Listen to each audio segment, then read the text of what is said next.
Panginoon, salamat po dahil kayo ang lumikha sa amin, kayo ang nagmamahal sa amin, at kayo ang marapat naming sundin tungkol sa kung anong dapat naming gawin sa aming mga buhay. Lead us, teach us, empower us. In the name of Jesus, your Son, our teacher, our Lord, our supreme model and example, we pray with thanksgiving. You and God, your natural self and God. Psalm 139 verse 1, you know all about me. God knows everything about you and about all of us. Psalm 139 verse 4, before I even speak a word, you know what I will say. So even your tendencies are known to God. Dahil alam ng Diyos ang ugat, alam niya ang bunga. Diyos ang lumikha sa atin, alam niya ang gagawin natin.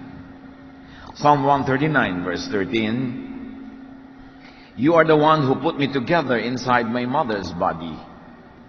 You were my creator, my inventor, my designer. God made you. No one else but God made you and each one of us. In verse 14, I praise you because of the wonderful way you created me. Everything you do is marvelous. Napakaganda ng kaliwanagan itong umawit na ito kasi talagang alam niya at kinikilala niya siya'y likha ng Diyos at ang Diyos ay hindi lumilikha ng anumang hindi wonderful or less than wonderful. God composed you wonderfully. Kahit hindi ka uso sa specific place and time, wonderful ka. Alam niyo kung ano yung wonderful, ano yung maganda, kung ano yung kaakit-akit, kaibig-ibig. Depende yan sa panahon. Sa ibang lugar, kaakit-akit ang napakaputi na balat. Sa ibang lugar, kaakit-akit yung napakaitim. Iba-ibang uri ng kaakit-akit, ibang-iba uri ng maganda, depende kung nasa lugar mo ikaw at nasa panahon. May mga panahon na ganitong usong buhok, may mga panahon na pag tinignan mo yung picture mo 20 years ago, gusto mong mandiri. Kasi iba na yung maganda ngayon sa maganda noon. So lahat ng tao, tama, maganda, ayos, wonderful. Kaya lang, nasa tamang oras at panahon ba siya? Depende sa nagpapauso. Kasi may nagpapauso kung ano maganda eh. Nung araw, lahat ng magaganda, yung mga mistisa lang, yung mga mapuputi lang, yung mga straight lang ang buhok. Kasi sila lang doon ang mapera. Kaya lahat ng produktong nililikha para sa kanila. So ang mga modelong nagtitinda ng mga produktong yun, yung kamukha nila o yung gusto nilang maging kamukha. Pero nung yumaman na ang mga Asyano, ngayon marami ng mga Asyanong models. Nung may mga yumaman na ng mga colored people, dumami na yung mga colored na models kasi may economic power sila. So ang totoo nun, yung mayaman, maganda. Kasi siya ang nagdidikta kung ano ang maganda. Huwag tayong paapi sa mga ideya ng iba ko ano maganda kasi maganda ka, nilika ka ng Diyos. Baka hindi ka lang ang pinapauso ngayon ng mga produkto, ng mga magazine kasi wala silang itinitinda para sa iyo o para sa iyong economic capacity. Pero walang nilikha ang Diyos na pangit. Kasi Diyos ang manlilika, alam nga namang mali siya. Kahit hindi ikaw ang bet ng mga judges sa contest na sinalihan mo, sumali ka uli next year, iba na yung judges, baka manalo ka na. Di ba? Maraming ganong mga karanasan, natalo nung minsan na sumali uli, nanalo na. Kasi iba na yung judges. So, pag may nagja-judge sa'yo, ikaw lang kasi ang judge. Pag may ibang judge, siguradong wonderful ako. Depende yan eh. Psalm 139, 15 to 16. Nothing about me is hidden from you. Ang kausap dito, Diyos. But with your own eyes, you saw my body being formed. Even before I was born, you had written in your book everything I would do. Unti-unti pa lang akong nabubuo sa sinapupunan ng aking ina, nanonood na kayo, O Lord. Kayo kasi may likha sa akin. Alam nyo ang nilikha nyo at alam nyo kung anong pupuntahan ang nililikha nyo. Kaya nandun pa lang ako, nalilikha, alam nyo na ang landas na tatahakin ko sa buhay. Itinakda nyo na ako magiging ano ako. Kaya nililikha nyo ako na maging magaling sa math, siguro gusto nyo ako maging engineer. Itinatakdahan nyo na ginagawa nyo ako magaling sa musika, siguro gusto nyo akong kumanta sa church. O kumanta kung saan-saan. Kasi ganun nyo ako nilikha, therefore ganun ang kalooban nyo para sa akin, kaya alam nyo na kung anong pupuntahan ko. Kasi hindi ko naman pwedeng hindi puntahan yung nakatakda. Kung saan nakahapay ang kahoy, doon bubuwal, sabi na matatanda. Ang pinakamahirap sa buhay ay yung lumalaban ka sa iyong hilig, hindi mo sinusunod ang iyong hilig, yung design sa iyo ng Diyos, kaya tuloy hindi ka mag-excel. God designed and predetermined your general personality, your general direction in life. Kaya nga pati sa psychology, na-profile na nila ang mga tao, yung mga temperaments daw. May sanguine, merong phlegmatic, merong choleric, merong melancholic. Generally, ang mga tao magpo-fall under those 4 big categories. Kasi talaga may categories. Merong kingdom, merong phylum, merong class, may family, may species, may subspecies. Meron talagang ganon. So God designed your destiny. But not the specifics. Halimbawa, dinesign ka niya na magaling sa musika, hindi naman siya nagdikta kung kakanta ka ba, tutugtog, o kung kailan ka kakanta. Yung details na yun, nasa sa iyo ng kalooban, nasa mga nangyayari sa iyong paligid, at may influence yung mga taong nasa iyong mundo. Pero in general direction, Diyos na ang nagtakda niyan. So yung free will na tinatawag, yung change, that is possible only within the inborn nature. Free ka lang within how you were created. So halimbawa, you were created na ang height mo is below whatever, below 5 feet or below 6 feet or whatever the standard. So may mga bagay na hindi mo pwedeng gawin kasi hindi yun ang height requirement na mamimit mo. Mahirap naman siyempre stewardess ka tapos 3 feet ang height. Kasi hindi mo maaabot yung mga unan doon sa ibabaw, di ba? Pero kung gusto mong sumali halimbawa sa Navy, gusto mong magtrabaho sa loob ng submarine, hindi pwede yung 6-footer kasi uuntog ka. Maliliit ang mga pinto doon. So, bagay naman doon yung hindi masyadong matatangkad. Kanya-kanya. You are free to operate within the context of how you were created. So, ikaw ay cactus, free kang tumubo at lumabay at mamulaklak sa mga tuyo na paligid. Water lily ka, water plant ka, doon ka sa mga matubig na lugar. So kung nasa tamang lugar ka, ikaw yung magpa-flourish. Kaya hindi nagpa-flourish yung mga tao, nasa maling profesyon, nasa maling linya, nasa maling trabaho, hindi sila talaga magiging number 1 doon. Magiging second-rate, copycat lang sila. Pag hindi sila faithful to the original intent that God expressly gave to them as they were designed. Kaya maraming interpretation yung personality, yung sino ba ako. Sa Romans 7:18-15, I know that my selfish desires won't let me do anything that is good. Sabi ni Paul. Even when I want to do right, I cannot. Instead of doing what I know is right, I do wrong. The sin that lives in me is what does them. This is a very interesting study. Either Paul really believed in what he was saying, or he was leading his readers into an inevitable conclusion as they follow the train of thought. But here, this is the sentiment of legalistic, Mosaic religiosity. Pag conservative, legalistic, makamoses ka sa iyong paniniwala, ganun ang pagtingin mo sa iyong sarili. Alipin ka ng kasalanan, bilanggo ka ng kasalanan, hindi mo kayang gumawa ng mabuti, lagi kang mali, lagi kang guilty. And Paul calls his inborn nature sin. Sinful nature, selfish desire, wrong, evil, at ang bunga nito sa kanya o sa mga tinuturuan niya, guilt. Because Paul demonizes his unchangeable inborn nature. Sinasabi niya, wala akong magawang mabuti. Lahat ng ginagawa kong mali. Kahit sikapin kong gumawa ng tama, hindi pwede. Gusto kong bumait, pero hindi ko magawa. So, napakasama ko. Alipin ako ng kasalanan. So, ano nagiging bunga nun?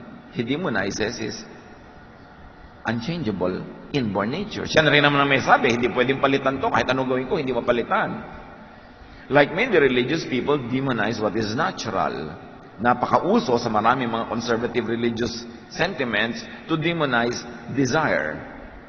Samantala yung desire is inborn, innate, in the physical body. Your desire for food sees to it that you get to eat.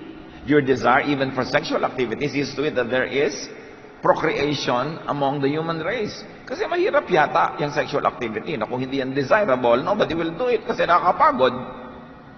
So, minamasama lahat yan ng mga Moses, ng mga conservative religiosities. At yan ang ine-essay ni Paul sa kanyang mga katuruan. Kung talagang naniniwala siya doon, o device lang niya yun para pumunta sa gusto niyang tumbukin na usapan, that is known only to him. Romans 7:21-23, sa pagpapatuloy ni Paul, the law has shown me that something in me keeps me from doing what I know is right. But in every part of me, I discover something fighting against my mind. And it makes me a prisoner of sin that controls everything I do. So sinasabi niya, mayroong isang batas na umiiral sa aking kalooban, sa kaibuturan ng aking puso, na nagsasabi sa akin kung anong tama. Pero bawat bahagi ng aking katawan, kinakalaban yung tama na iniisip ko, kasi ang gusto ng katawan kong gawin, yung mali. So anong bunga niyan? Nagiging bilanggo ako ng kasalanan. Paul was talking about the contradiction between what he knew was right and what his body naturally does. Sabi niya, malinaw sa aking isip, na actually lang ibig sabihin ni Paul ito, malinaw sa aking paniniwala, malinaw sa aking kinagisnang katuruan, malinaw sa nakasaksak sa utak ko na standard of what is right and wrong, malinaw doon kung anong tama. Pero pag tinignan ko ang bawat bahagi ng aking katawan at ginagawa ko araw-araw, yung mali ang ginagawa ko. So may gera, yung iniisip ko at pinaniniwalaan kong tama at dapat sa katotohanan ng buhay ko na totoong nangyayari. Paul's natural self and mind and belief about what is right fight each other. So there was constantly a warfare. Because there is a warfare mindset. Alam niyo yung mga nalahian, nabahiran, naturuan ng conservative religiosity influenced by the hatred of the Greeks to anything material or that belongs to the body because they only want the spiritual world. Anything like that, laging naka-warfare mindset. Kalaban ng aking espiritu ang aking tiyan na matakaw. Kalaban ng aking espiritu ang aking katawan na gusto magpahinga at masarapan. Kalaban ng aking kabanalan, ng aking mga sexual appetites. Laging pinaglalaban yan. This is very Greek, which influenced many New Testament Christians and even Old Testament Jews. Ang bunga ng ganitong pag-iisip, stress, and of course, inevitable defeat. Lagi kang talo. Kasi, minamasama mo yung natural, yung natural ang laging mananalo dahil yun ang natural. So yung ideya mo, your concept of spiritual perfection, your concept of an achievable morality will always lose. So you will be divided, you will be confused. That's why many religious people are depressed. Kasi depressive isipin na lagi kang talo. Pero kung magiging totoo ka sa sarili, if you judge yourself according to the standards of religious morality, lagi ka talagang talo. Here, Paul equates the law with what is good, and therefore with God. And then he equates his nature as sinful, and therefore bad. That's why he calls himself evil. And if you are in that kind of thinking, you will call everyone else evil. Because everyone else will fail by the standards that are in your mind. And even in their own minds. Kaya maraming religious systems nakadevelop ng coping mechanism dyan Confession. Total, lagi mo rin naman ginagawa. Bibigyan kita ng way out of guilt. Confession. At naging malaking negosyo rin yung confession na yan. Kasi, ang mga tao, kahit sa mong ilublob na relihiyon, pare-pareho lang yan ang gagawin at iisipin araw-araw. Kahit ano pa ang relihiyon nila. And since Paul observes that this sinful nature prevails anyway, he thus considers himself a prisoner of sin. Is that how you consider yourself? A prisoner of sin? A hopeless sinner? Laging loser? Laging guilty? Laging masama? Kaya mga ibang tao sasabihin nila, pasensya, tao lang. This tao lang can be positive. It could be a way out of guilt. It could be a coping mechanism. But it could also be negative. When you say tao lang in the sense na tao lang ako, therefore talo talaga, therefore masama talaga. Samantalang sinasabi ng Psalm, I am wonderfully made.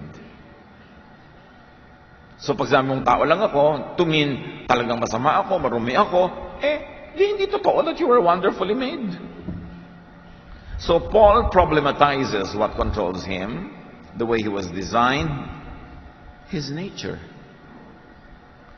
And when you problematize your own nature, you will have a lifelong problem because your nature will never leave you because you are your natural self. Paul fights his nature and destiny. Therefore, it will be a lifelong stress. Romans 7:24. What a miserable person I am. Who will rescue me from this body that is doomed to die? That is why I was proposing that we look at Paul two different ways. One, did he believe in what he was saying, that he was really inherently evil and hopeless? Or he was engineering the discussion to get to the heart of the matter. Yung pag ganyan ang pag-iisip mo, pag ginadjudge mo ang sarili mo, sinusukat mo ang sarili mo by these religious standards, miserable ka. At dahil miserable ka, sinong makakapagligtas sa iyo sa misery na yan? And of course, Paul was driving at Jesus. He was bringing the topic to Jesus. He was making you know and feel that you're helpless so that you will look for help in the right place, and that is in Jesus. Ang galing niya magsulat. Paul thinks he fails miserably. Of course, he would think that if he really believed in what he was saying. But what if he was saying that, not because he believed in it, but because that was the belief of his readers? And going along with the discussion of Paul, it is inevitable for you to end at his prescription, Jesus. Na yun ang sagot sa hopelessness mo. Paul realizes his salvation, Jesus, which really is Jesusness. See Jesus, the person. Jesusness is the ideal, the whole teaching, the whole essence and spirit that was revealed in Jesus. And it is possible that Jesusness could be revealed, could be expressed, could be understood and enjoyed even in the context outside of Israel, outside of Christianity, because Jesusness is the idea and it can live in anybody. So may Jesusness din sa mga non-born again Christians. Kahit yung mga tinatawag ng mga pagans, yung mga tinatawag ng mga unbelievers, unchurched, when they love, when they are loving, when they are forgiving and accepting, meron silang Jesusness. Although probably formally and legally, wala sila nung formal religion na Christianity. Kaya mahalagang ma-separate sa utak ng tao yung Christianity itself as a religion and Jesus and Jesusness. Because Jesusness can be experienced outside of Christianity. Because God loves all people. God reveals to all people. Kaya nakikita nyo ba? Kahit kaya naging born-again Christian, naging committed sa evangelical, Bible-based Christianity, ang dami nyo makikita kamag-anak nyo na hindi nyo kasama sa church pero ang buti ng ugali. May Jesusness sila. At marami kayong makikita sa church na hindi Jesusness ang ugali. Impactoness. Kahit pa sila born again at inilublob mo ilang beses sa baptism, may impactoness pa rin. So it is possible for Jesusness to thrive outside of formal religion.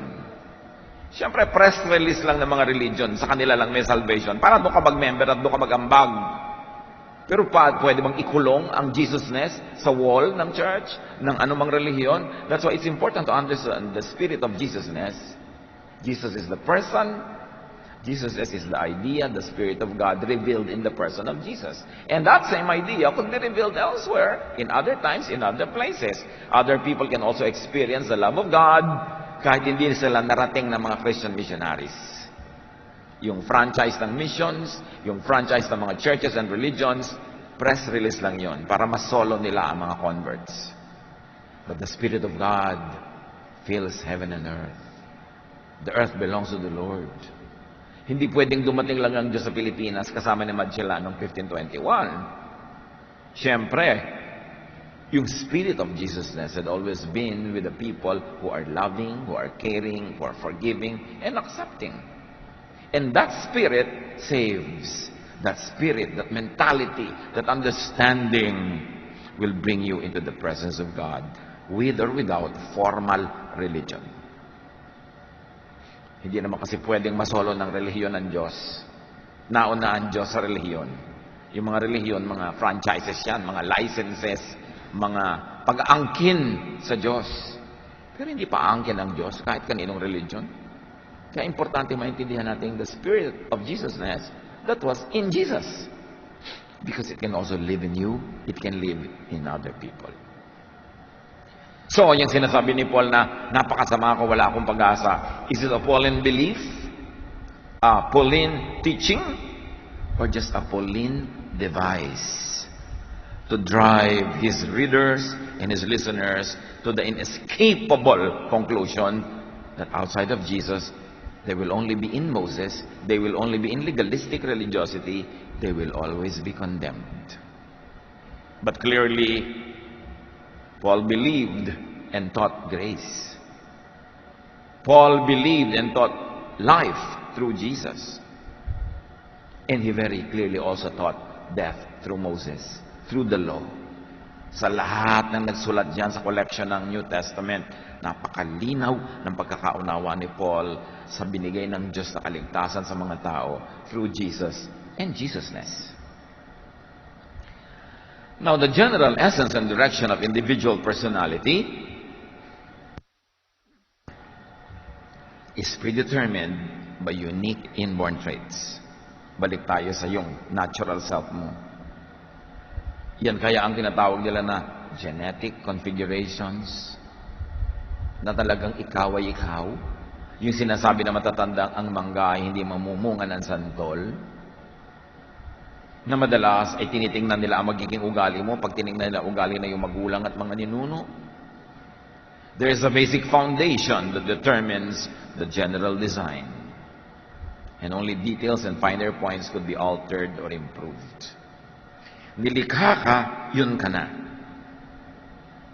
So, sabi nga, even before I speak, you know what I will say, you know my thoughts. Kasi yung lumikha sa'yo, alam niya ang design, therefore alam niya ang yung tendency. Alam niya kung ano ang iyong magiging hilig. So, nililikha pa lang ikaw ng Diyos, alam na niya, nako, itong nililikha ko na to, lagi itong magkakakanta. Magtututugtog. Kasi ito ang pagkakalikha ko sa Kanya. Itong nililikha ko na ito, magiging scientist. Kasi nililikha ko siyang maging ganyan. Ito magiging charitable. Ito magiging matipid ito. Magiging laging siya yung nagsisave. Ito naman magiging gastador to. Ganon. So, kaya lang pag naging mag-asawa yung dalawa, World War III. Pero, hindi na yan naiiba. Pastor, i-counsel niyo po ang asawa ko para magbago. Magpalit ka na lang ng asawa, mas madali. Kaya palitan mo yung ugali ng asawa mo. Ayoko po magpalit ng asawa, yung pala, di tanggapin mo. Pero wag kang may asawa, tas pinipilit mong ibahin. Magiging magulo buhay mo, magiging magulo ka rin sa kanya, magkakagulo-gulo kayo. Yan na yan, as is, where is. Mag-adapt ka, mag-adjust ka dyan. Intelligent people adjust. Kasi, hindi naman nababago ang tao. Mito lang yun.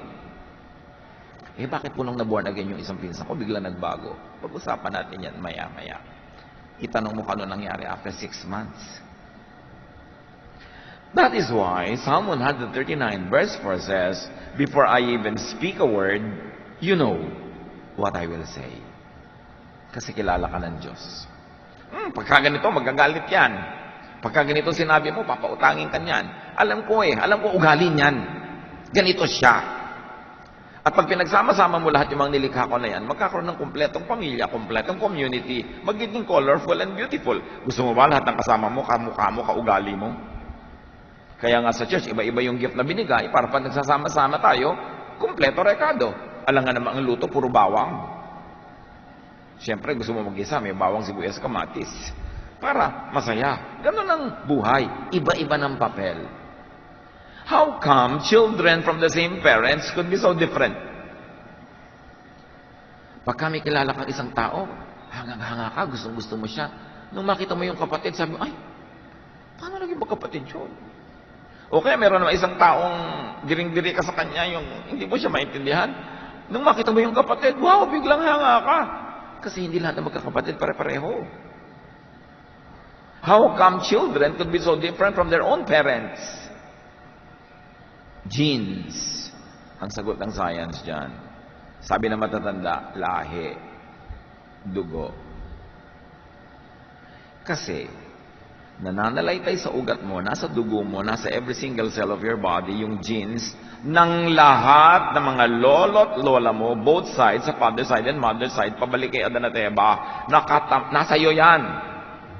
Ngayon, kung kaninong ilong ang mananalo at lalabas dito sa isang kapatid mo, Diyos lang ang nag-a-assign nun. Kaya may mga magkakapatid na magkakaiba ng ilong. Mayroong magkakaiba ng buhok, may kulot, mayroong straight, mayroong magkakaiba ng talent. Kasi ang dami yung lolo't lola na pagkukunan, nagko-combine, nagsasama-sama sa isang tao, nagiging individual tuloy siya. But all human traits and character could come only from the genetic pool, from design, from creation, from God. Nothing was added to creation after the sixth day. You know what happened? After the sixth day, on the seventh day, the Lord rested. Tumigil na ang creation. Tumigil na ang creative process. So, ibig sabihin, after the sixth day, nandun na lahat ang genetic pool ng lahat ng tao sa lahat ng panahon. Creation stopped. And after creation stopped, recreation na lang ang nangyari. Nagkakakombi-kombinasyon. Kaya kahit sa dalawang taong Adan at Eva, biglang nagkaroon ng may maitim, may maputi, may dilaw, may kulot, may straight. Kasi nasa kanila na mismong katawan lahat ang genes ng buong sangkatauhan na habang may mga nagsasamang lalaki at babaeng nakaka-create sila ng isang bagong individual, namimili lang ang Diyos kung alin pipitasin na gene, alin dito, alin doon, at ilalagay sa individual na ito. Kaya ikaw yon, and you are wonderfully made. Paul talks about that. At napakarami pa sa Bible, directly and indirectly. Now, plant and animal hybrids can be created by crossbreeding. Alam niyo yon? Nakakita na ba kayo ng bougainvillea na ang bulaklak sa isang tangkay, may violet, may dilaw, may pula? Kasi pinagsama-sama ng crossbreeders, ng plant breeders, yung mga genes ng iba't ibang bulaklak na may iba't ibang kulay. Nakakreate ng ibang individual. Crossbreeding. Plant and animal hybrids can be created by conditioning, na tinatawag ng iba na evolution. Sa pagtagal ng panahon, lagi kang nasa tubig, lagi kang nasa tubig, nakadevelop tuloy ng gills yung mga animals sa pang tubig. But that's already in creation. Wala namang giyera dapat ang creation at evolution. Kasi after creation, puro na recreation, recombination, reconfiguration. Kaya yung mga nagtatrabaho lambawa sa mga toll gate, na nag-aabot ng ticket, nagbabayad, kung pagtatrabahuin mo siya dyan ng 300,000 years, hahaba ang kanang kamay. O kaliwa, para madali niyang maabot. Siyempre nag-a-adjust ang creation na tinatawag nila na evolution. Galing din yun sa Diyos, hindi yung kontra. Nag-a-adjust lahat. Tingnan yung halaman. Paso. Nakaharap na ganyan lagi sa araw yan. Subukan yung italikod yung paso. Bukas, unti-unting lumilingon uli yung mga dahon patungo sa halaman. Di ba? Mamaya, isang linggo, nakaharap na sila uling lahat. Ikaw naman sa dista, inikot man na naman yung paso. So yung halaman, pagod na pagod ka, adjust. Pero babalik at babalik yan kung saan siya nakakakuha ng araw. Iyon, all in one day, all in one week, nakaka-adjust. Padaanin mo pa ang 1,000 taon. People adjust. All new traits are actually old, except that they were not visible at once. Yun ang tinatawag nila kumisan na recessive genes. Nananalo yung dominant genes, pero kapapalit-palit ng mga kombinasyones, lalabas din sila. Lahat ng evolution, mutations, reconfigurations could have only come from the same genetic pool because God created everything. Except that not each and every one of those creations were visible all at once at the same time. May panapanahon na lalabas yun. Kaya wala namang dapat giyera yung creation and evolution. Lawakan mo lang yung pananaw. The earth is the Lord's and everything in it. At dapat i-consider mo that sometimes Bible language is poetic. Literary creation yan. Hindi ka naman dapat laging literal para ma-accommodate mo yung mga sinasabi ng reason, even ng science. So everything and everyone in all combinations and reconfigurations must have pre-existed invisibly until they were made visible. Nandun na yan, hindi pa lang lagi visible. Tulad na isang bata. Kuminsan yung isang bata, straight na straight ang buhok. Pagkasilang, pagkatapos pagka nagna 9, 10 years old na, sumusimula ng kumulot. Sabi mo, ayan, lumalabas na yung buhok ng ama. Meron naman nung isilang kulot-kulot, nung nagiging teenager, tumawid yung buhok. Kasi dati nang nandun yung tuwid na buhok na yon, kaya lang ang nakalabas pa lang sa simula yung kulot. It takes time for reality to manifest itself in the material world. Kuminsan ang lusog-lusog, tapos pag nag-30 years old, ayan, lumalabas na yung sakit ng ama. Ang ama kasi niya, nung 30, nagkaroon na ganun sakit. Pero hindi laging lumalabas agad. Yung mga ganyang katotohanan pre-existed invisibly until they were incarnated. Like the Word, Jesus pre-existed in the spiritual realm before the incarnation. Pero hindi pa lumalabas siya in the body. Ibig sabihin, wala siya.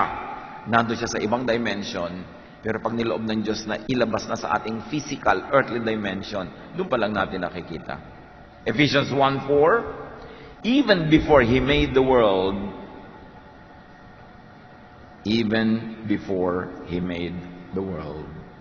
God loved us and chose us in Christ to be holy and without fault in His eyes. So sabi, bago pa nauna ang mundo, nasa isip na ng Diyos, ikaw, in-create ka na niya, kaya lang hindi ka pala sumusuplot sa mundo. Parang si Jesus who was a Word, in the beginning was the Word, but then later on became flesh. Ikaw din nag-pre-exist ka na sa isip ng Diyos. At doon pa lang, banal ka na. Malinis ka na, mahal ka na niya. Kaya lang later on, nang pinanganak ka, na-develop ang mga civilization, ginawa kang demonyo ng mga relihiyon. Pinasama ka ng mga man-made doctrines para kailanganin mo ang relihiyon, para kalinisin at maibalik ka sa Diyos. Yun naman tinuturo ng relihiyon, di ba? Masama ka, mali ka, marumi ka. Pero mag-member ka sa amin, ibabaptize ka namin, mag-type ka sa amin, lilinis ka ulit, babalik ka sa Diyos. Tingnan yung press release. But before the foundation of the world, before religions developed, God already knew about you, and God already made you holy in His sight. Until religion condemned people, so that religion could be the sole dispenser of salvation. Alawakin ng pagkakaunawa sa Diyos, huwag siyang ikulong sa religious walls. Marami kasing ganyan. Pinipilit kang ibahin, baguhin ang religion, para lagi kang kulang, para lagi kang ambag ng ambag, guilty ng guilty, confess ng confess, hanggang kamatayan mo na yon. Hindi mo na maaabot yung kagustuhan mong contentment with yourself. Jeremiah 13:23, can you ever change and do what's right? And even if so, what is right? Whose standard is right? Can people change the color of their skin? Or can a leopard remove its spots? Of course. The prophet knew the answer. No. I cannot change and do what is right by your standard. I cannot change the color of my skin. If I'm a leopard, I cannot remove my spots. If so, sabi ni Jeremiah, then maybe you can change and learn to do right. The obvious answer is no. By the law, you can never do right. You will always be wrong. By the law, you can never change. You will always be hopeless and evil and needy of religious service. No one could and should be expected to change their God-given nature just to suit some man-made philosophy or theology, just to suit some man-made concepts of what is good and what is bad. Kasi kahit naman mga religions of the world, major religions of the world, may pagkakaiba-iba pa rin sila ng concept of what is good or bad. It is bad to kill. Yes, kill your karelihiyon, but it is good to go religious war and you will be rewarded by God. Ano yun? Kitang-kita natin yung pag-manipulate ng tao sa religious thought to benefit a certain society, a certain civilization, or a certain religious group. Kinakawawa ng majority ang minority, pinapakonform. And because the majority control religion, yung mga minority kawawa, they are made to feel evil, less, and they are made to feel like outsiders. Kinakawawa ng powerful ang weak.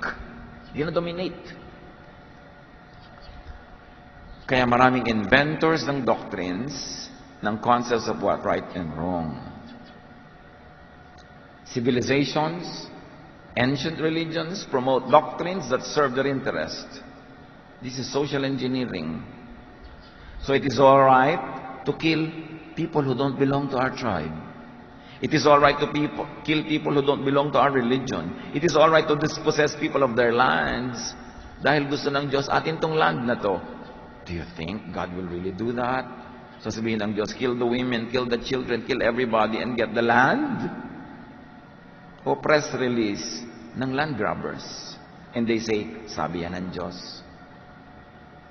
Ang Diyos ba naman na napakabuti, papagmahal, ibibigay sa'yo yung nandun at pag-aari ng iba, tapos sabihin, patayin mo siya para maging sa'yo.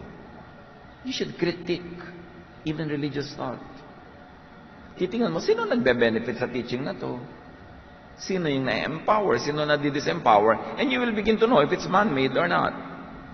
Because many religions develop not really as a revelation from God, but as a social tool for engineering and social control. Study history. Kung paano na-develop ang mga religions. Siyempre, lahat yan i-claim, bumaba ang Diyos, kinausap yung kanilang founder. Pero sabi ng Diyos, patayin mo yung iba para maging sa iyo yung tinitira nila. Ganun. Maniniwala ka dun. Matthew 15, 8 to 9. These people honor me with their lips, but their hearts are far from me. They worship me in vain. Their teachings are merely human rules. This is Jesus speaking and quoting even Isaiah 29:13. Sabi ng Diyos, hanggang bibig lang ang pagsamba sa akin ng mga religyones na yan. Malayo sa akin ang puso nila. Baliwala ang pagsamba nila sa akin. Kasi ang katuruan nila, invento lang nila para sila ang mag-benefit. Jeremiah 14:14. Then the Lord said to me, the prophets are prophesying lies in my name. I have not sent them or appointed them or spoken to them. They are prophesying to you false visions, false divinations, idolatries, and the delusions of their own minds. Punong-puno na ang Diyos sa mga kabalbalan ng mga propeta, mga katuruan na sila lang nakikinabang, kaya ipinadala niya si Jesus. Liwanag para liwanagan ng madilim, daan para buksan ang nakasarang daan. Siya ang kapayapaan dahil naguguluhan ng mga tao. Siya ang kapahingahan dahil pagod na ang mga tao sa pagpapahirap sa kanila ng religious doctrines. Kaya ipinadala, and in Him the fullness of the deity lived in bodily form. There is no name given under heaven by which men are to be saved, but by the name of Jesus. Because it is Jesus that reveals the true heart of the Father. Because the Father had been so misrepresented by religions for so many generations that people no longer knew God. They only knew the image, the false image of God created by religions. Kaya ipinadala si Jesus. That's why it's important to go back to basic Jesusness instead of just generalized religion or generalized Christianity. Go back to the heart of the matter. And that is Jesus. So despite the false prophets and teachers, despite what they say about you, accept yourself and others as God created you and as God willed that you would be acceptable to Him. And since the people had been misguided, Jesus was sent to guide them back to the reality that the Father loves us. And if we have been condemned by ourselves and by our traditions and our previous knowledge, then God forgives us. And you forgive yourself. And you get on with life. Do not reject people's realities because of invented religious teachings. Yung un-Jesus teachings. Nakita nyo yung un-Jesus teaching? Ito ang babae, nahuling nagkakasala, batuhin hanggang mamatay. That is the Moses teaching. Pero hindi siya ipinabato ni Jesus. Sabi niya, yung walang kasalanan, maunang bumato. In other words, hindi siya ipinabato. That is Jesus. Ibang-iba. So dapat malinaw ang pagkakaunawa natin kay Jesus, huwag natin siyang ihalo sa iba. Kasi ipinadala siya. Sitting at the right hand of the Father, continuously interceding for His people. Accept yourself and others. And if you want to improve, that's good. But improve and change within your natural limits. You cannot be who you are not. Do not deny your truth just because some religious myths tell you that you are bad. Do not problematize and struggle with your truth. Yung mga truth natin, ano ba totoo tungkol sa inyo talaga? Do not struggle with it because God made you. You were conditioned probably by culture, by tradition, by religion, by philosophy to think that you are not good, that you are bad. But God created you. Look at your innate, natural self. Siyempre maraming nadagdag sa ating sarili. Bukod doon sa inborn. Yun ang pwedeng palitan, pwedeng ayusin. Pero yung basic inborn, accept it. Live with it. Be happy with it. Because you were made by God. Do not burden yourself and do not burden others with impossible demands for change. Anong sabi ni Jesus tungkol sa Sabbath? Hirap na ang mga tao sa pagsunod sa Sabbath. Naging amo nila ang Sabbath. Sabbath was made for man, not man for the Sabbath. Sabi niya. Ginawa niyo yung Diyos ang Sabbath, pambihira naman kayo. Pagod na kayo sa pagsunod, nahihirapan na kayo. Gusto niyo nang gumaling, pero bukas na lang kasi Sabbath ngayon. Gusto niyo kumain, hindi kayo kakain dahil Sabbath ngayon. Hindi kayo pwede magsaing o magluto. Gusto niyo mamasyal, hindi kayo makapamasyal dahil Sabbath ngayon. Sabi niya, Sabbath was made for man, not man for the Sabbath. It is for your welfare, not to make your life miserable. And apply that, extend that to religion. Religion is to set people free, not imprison them. Religion is for man, not against man. Not man for religion. Pero baligtad, ang 99% ng umaandar sa utak ng mga tao, na-enslave sila ng system. Do not let oppressive and discriminatory standards and laws dictated by the majority, by the powerful, enslave you. Do not submit to groups that demonize your reality. Sasali ka, tapos walang ginawa kundi kastiguhin ka, sabihin masama ka, mali ka, pagiltihin ka, ba't ka sasali? Ano ba papahirapan ang sarili mo? Kaya nga si Jesus, nagtuturo outside of the temple, not inside. Si John the Baptist, nagbabautismo sa labas ang temple, not inside. Dahil naaapi nga yung mga tao doon sa loob eh. Jesus accepts and loves you before the world began. Word ka pa lang, hindi ka pa flesh. God already knew you, configured you and loved you, and gave you value and calling. Nasa hangin ka pa lang, sabi nga ng matatanda, may itinakda ng mission para sa iyo ang Diyos. May purpose ang iyong buhay. May pagtawag sa iyo at binigyan kanya ng mga kakayahan para yung mga pagtawag sa iyo ay maganap mo at magkaroon ng kabuluhan ng pagdaan mo dito sa lupa. Hindi dumadaan ka lang na hindi ka nag-enjoy, hindi ka na-enjoy ng iba, walang nangyari. Ephesians 2:10, for we are God's handiwork, created in Christ Jesus to do good works, which God prepared in advance for us to do. Hindi ka pa isinisilang, may assignment ka na. May papel ka na. May kabuluhan ka na. Kasali ka na. Kaya lang maraming katuruan sa paligid na bumubulag sa atin doon, making us feel bad for who we are, guilty for who we are, and making us and forcing us to copy other people because we think they are the standard. Hindi ka pa sinisilang, minahal ka na ng Diyos. Nakatakda na ang dapat mong tahakin na landas. Kaya dapat malaman mo kung sino ka at matahak mo ang dapat mong landas para magkaroon ng kabuluhan ang buhay. Mahal ka ng Diyos, nilikha ka niya, tapos mamasamain ka ng system kasi lang divergent ka. Gusto kasi nila lahat magkakamuka para madaling kontrolin. Ganun lang yun. Accept and love others and yourself, especially for your inborn natural traits. Now, paano yung pagbabago? Paano yung pag-i-improve? Kasali rin yun. There are inborn and natural and therefore unchangeable traits. Don't even attempt to change that. But there are traits that can be changed. May mga asal, ugali, gawain na pwede mag-improve. Suriin natin kung alin. Matthew 9:11-12. Si Jesus ang nagtuturo. Jesus replied, Not everyone can accept this word, but only those to whom it has been given. So this is a warning. Jesus was saying, I'm going to teach you something very important, but something not easy to understand.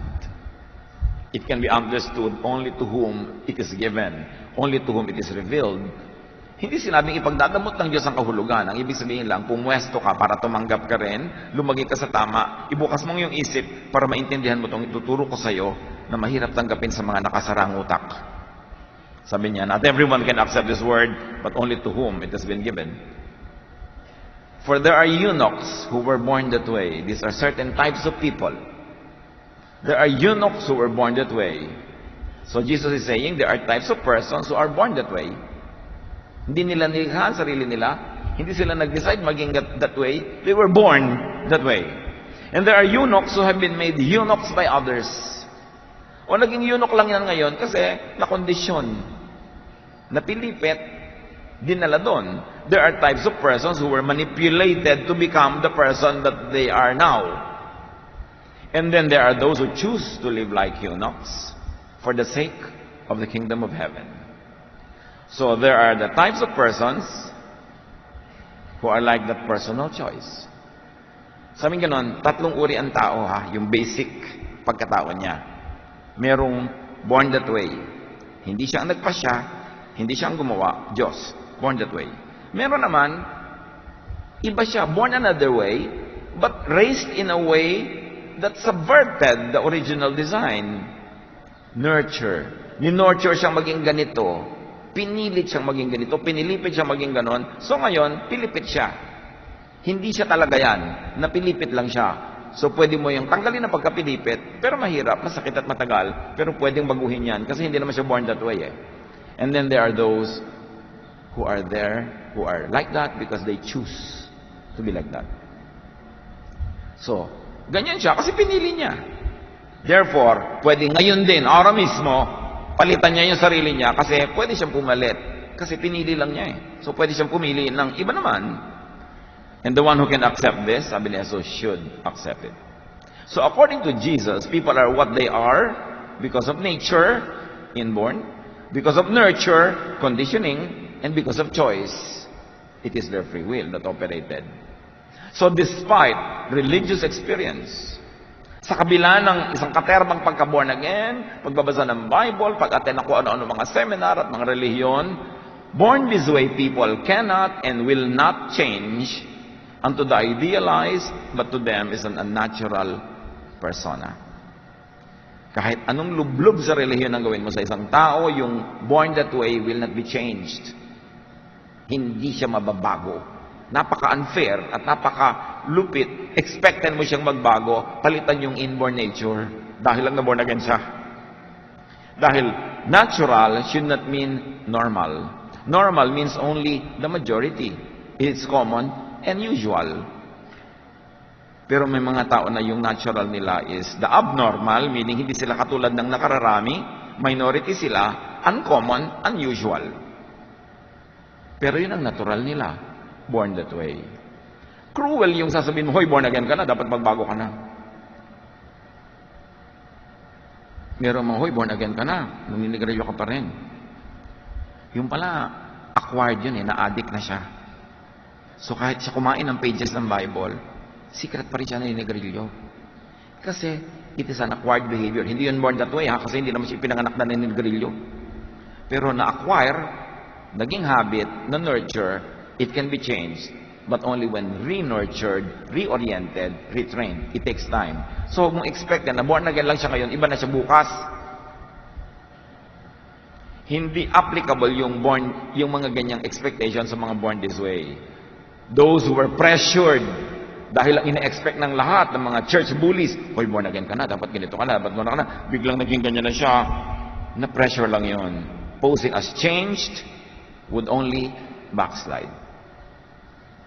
Kaya yung mga dali-daling pinagkatestimony, nagbago po ako, wala tinagka po ang Panginoon. Palakpakan ng mga tao, buong luhaan at duguan nila pinapalakpakan. Tapos 2 months from now, magbabackslide. Pagchichismisan nila. Kasi pinuwersa lang ng expectation na mag-testify at magbago. Yung pala, emotional trip lang niya yung pagbabago. Pero yung born that way niya, hindi kayang baguhin yun ng kahit ilang baptismo.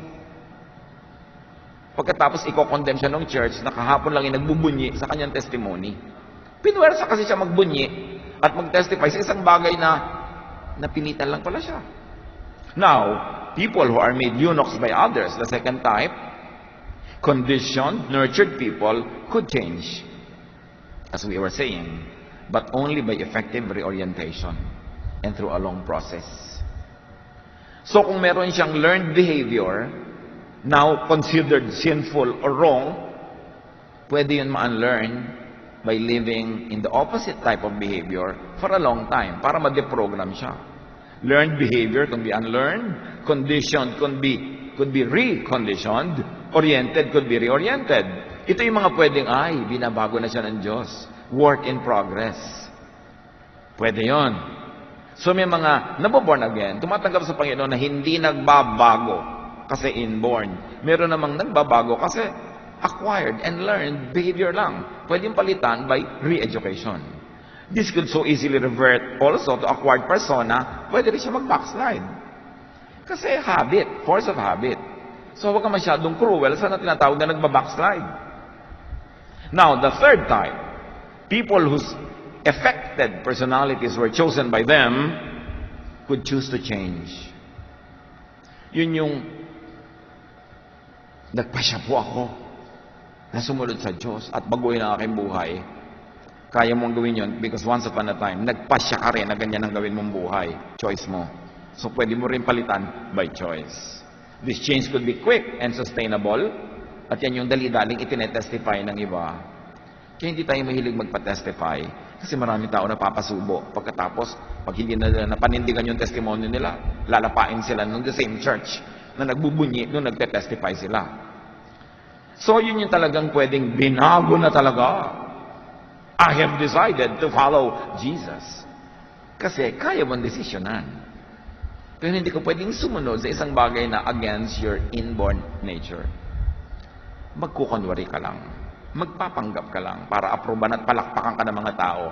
At yun ang ayaw na ayaw ni Jesus, yung pagbabalat kayo. Hypocrisy. Importante na maintindihan yung tatlong nature na pwedeng palitan.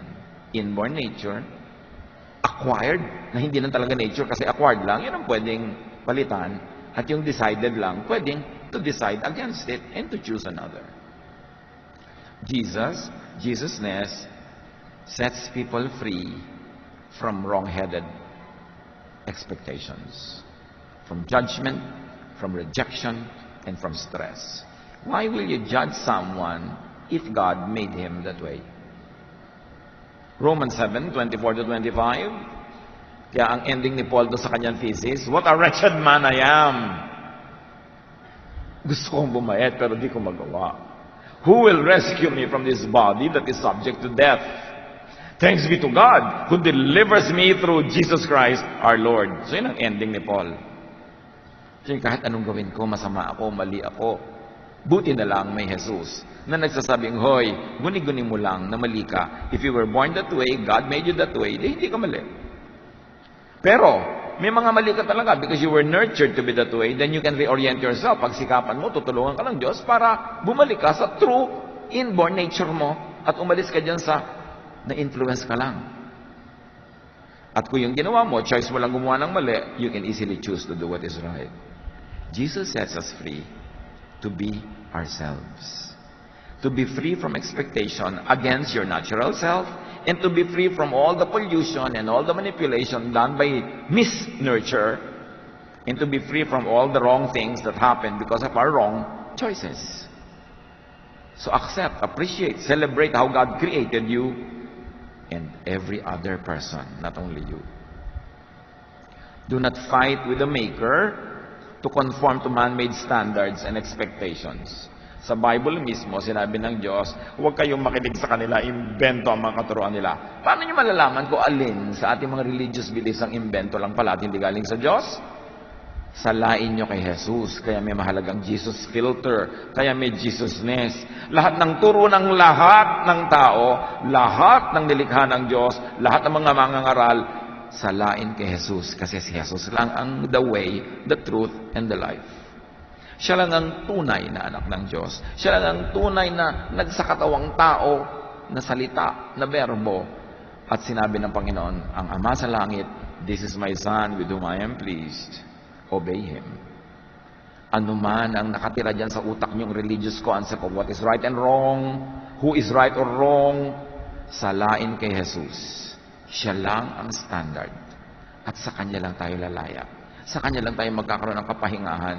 At sa Kanya lang tayo magkakaroon ng kapayapaan. Huwag tayo makipag-away sa Diyos. Yung mga hindi kontento sa kanilang sarili, ginajudge ang sarili nila dahil ginajudge sila ng reliyon. Go back to Jesus and ask, Jesus, ano ba ito? Inborn nature ko ba ito? It must be. Kasi 3 days old pa lang ako, alam ko ganito na ako. Hindi ko ito pinili. In fact, marami kong ginawa para ibahin ito, pero hindi na iba. So this must be my inborn nature. I should stop quarreling with you and with myself. Isaiah 45:9-11. Woe to those who quarrel with their maker, those who are nothing but potsherds among the potsherds on the ground. Does the clay say to the potter, "What are you making?" Does your work say, "The potter has no hands"? Woe to the one who says to the father, "What have you begotten?" Or to a mother, "What have you brought to birth?" This is what the Lord says. Do you question me or give me orders about the work of my hands? Dili kaya ng Diyos. Kayong mga ina, mga ama, more than anyone else, kayong nakakaalam kung ang anak nyo born that way. Isinilang pa lang, nandun pa lamang sa crib, alam nyo na, may ganitong ugali, may ganitong character, alam nyo born that way, tapos pipilipitin nyo, papatayin nyo buong buhay para maiba. Kayong saksi kung paano siya ipinanganak, na hindi pinili ng bata na maging ganun siya. That's why yung mga magulang, magpakamagulang. Sabi, huwag kayong makipag-away sa ama. Siya ang lumikha. Who or what is your natural self?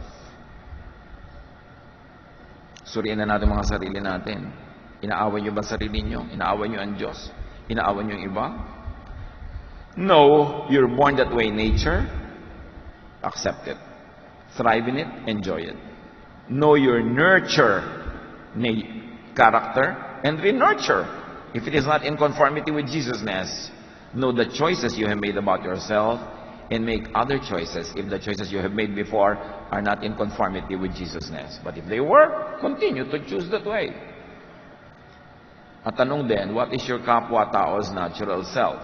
Your husband or wife, your son or daughter, your father or mother, your sister or brother, your friends. Sila din likha ng Diyos. Sa bawat isa, merong born that way na ugali at pagkatao.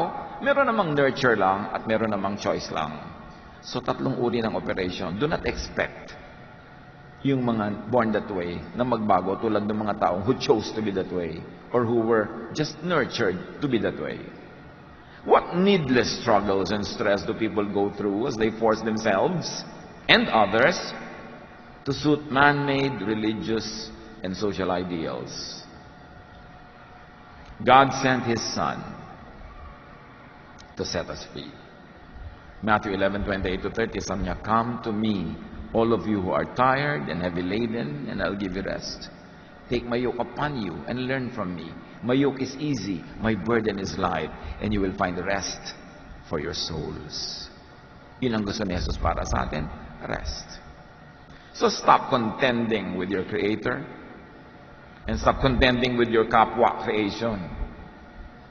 If Jesus teaches us to love even our enemies, surely we can more easily love our non-enemies, others, even ourselves, who were born this way, or who were made that way by others, or who were made that way by their own choices. Dear God, teach us to assess ourselves, to know kung anong dapat naming tanggapin sa aming pagkatao at pagkatao ng aming kapwa, kung anong pwede naming improvein according to Jesus-ness, anong pwede naming palitan, kasi pinili lang naman namin, therefore pwede naming piliing palitan. Ipakita mo sa amin kung paano kami nagiging malupit sa kapwa by insisting that they become what we think they should be. Maging sa aming sarili, nagiging malupit din kami. Set us free from these mindsets. Liwanagan mo ang aming isip. Dalhin mo kami sa tuwid at tamang daan. At pairalin mo ang Jesus-ness in our lives. Pagbulay-bulayan natin sumandali at tumalab sa ating pang-araw-araw na buhay.